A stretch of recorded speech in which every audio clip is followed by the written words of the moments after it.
এটিকে বায়োগ্যাসের উৎস হিসাবে ব্যবহার করা হয়। সায়ানাইড সেটা কিন্তু শোষণ করছে কচুরিপানা।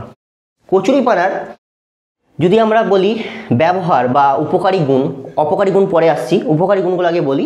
প্রথম বলছি কি বলছে, ফিলিপিন্স, থাইল্যান্ড, ভিয়েতনাম প্রভৃতি জায়গায় কি কচুরিপানার কাণ্ডকে এমব্রয়ডারির কাজে ব্যবহার করা হয়। সুতোর পরিবর্তে কিন্তু কচুরিপানার যে কাণ্ড আছে সে কাণ্ড থেকে সূক্ষ্ম সূক্ষ্ম আঁশগুলো বা তন্তুগুলো তুলে নিয়ে সেটা কিন্তু বিভিন্ন এমব্রয়ডারি কাজে প্রয়োগ করা হচ্ছে।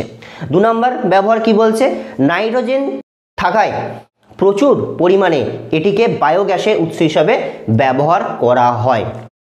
3 নম্বর, ভারী ধাতুর শোষণ ক্ষমতা আছে, যেমন কিছু তোমার ক্যাডমিয়াম, ঠিক আছে, ক্রোমিয়াম, লেড, নিকেল, মার্কারি ইত্যাদির শোষণ করার ক্ষমতা আছে। দেখো সাধারণত তোমরা জানো সকলেই যে বিভিন্ন বড় বড় যে সমস্ত নদী আছে বা বিভিন্ন জলাশয়ে, বড় বড় জলাশয়ের পাশে কিন্তু বড় বড় কারখানা স্থাপন করা হয়। কেন? কারণ সহজেই কিন্তু জলটা যাতে নিতে পারে এবং জলটা ব্যবহার করার ফলে যে জলটা একদম নোংরা হয়ে যাচ্ছে বা দূষিত হয়ে যাচ্ছে, সেই দূষিত জলটা কিন্তু ওরা কী করছে, ওই নদী বা ওই বড় যে জলাশয়ে কিন্তু ওরা ফেলছে। এর ফলে কি হচ্ছে, বিভিন্ন কেমিক্যাল ওই জলে মিশে থাকছে। ওই কেমিক্যালের মধ্যে কিন্তু ক্ষতিকারক তোমার ধাতুগুলো কিন্তু মিশে থাকে, যেগুলো কিন্তু যদি কোনো প্রাণীর শরীরে প্রবেশ করে তার কিন্তু দেহে বিষক্রিয়া ঘটতে পারে এবং প্রাণীটা কিন্তু মারা যাবে। ঠিক আছে, তাহলে আমাদের কচুরিপানা কি করছে, এই ভারী ভারী ধাতুগুলোকে শোষণ করছে, ফলে জলকে কিন্তু ফিল্টারের কাজে কিন্তু গুরুত্বপূর্ণ ভূমিকা পালন করছে।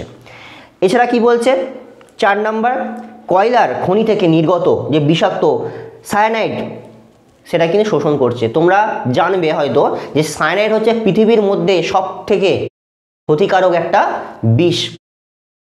তোমার নাম শুনে থাকবে পটাশিয়াম সায়ানাইড, ঠিক আছে। এটা কিন্তু একটা ক্ষতিকারক বিষ, যেটা কিন্তু জীবের স্পর্শ করার কয়েক সেকেন্ডের মধ্যে কিন্তু মানুষ মারা যেতে পারে। ঠিক আছে, এতটাই কিন্তু দ্রুততার সাহায্যে মানে তোমার দ্রুততার সাথে কাজ করে থাকে। তাহলে এই যে সায়ানাইড সেটা কিন্তু কী করছে, জল থেকে শোষণ করে নিচ্ছে। তাহলে কতটা আমাদের সাহায্য করছে কচুরিপানা।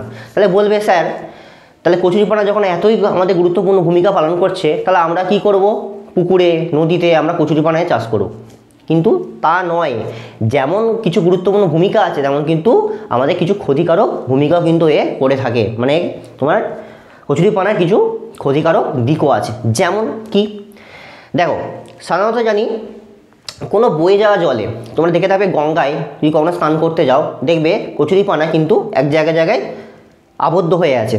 তা যেখানে আবদ্ধ হয়ে থাকবে গঙ্গার জল কি সবসময় বয়ে চলে, ফলে সে কিন্তু মশারা সেখানে ডিম পাড়তে পারে না। ডিম পারলেও কিন্তু সেই ডিম অর্ধেক নষ্ট হয়ে যায়। তাহলে কচুরিপানা যেখানটায় বংশবিস্তার করবে সেখানে কি হবে, যদি মশা ডিম পাড়ে তাহলে কী হবে, দ্রুততার সাথে সে ডিম ফুটে কিন্তু আরও নতুন মশা সৃষ্টি হবে। আর এই বদ্ধ জলে কচুরিপানায় যে বদ্ধ জল সৃষ্টি হয়, সেই বদ্ধ জলে কিন্তু তোমার কি এডিস মশারা কিন্তু ডিম পাড়ে, আর এর ফলে কিন্তু ডেঙ্গু বা ডেঙ্গি হওয়ার সম্ভাবনা অনেক বেড়ে যায়। এটা হচ্ছে একরকম ক্ষতিকারক দিক। আর কি, এই কচুরিপানাযুক্ত জলে একরকম শামুক জন্মায়, যে শামুকরা কি করে, এক ধরনের কৃমি, ঠিক আছে, কৃমির কিন্তু সংক্রমণ বাড়ায় হয়েছে। ফলে সেই জল যদি মানুষ ব্যবহার করে তাহলে কিন্তু মানুষের সহ বিভিন্ন প্রাণী কিন্তু কৃমির প্রকোপ বেড়ে যাবে।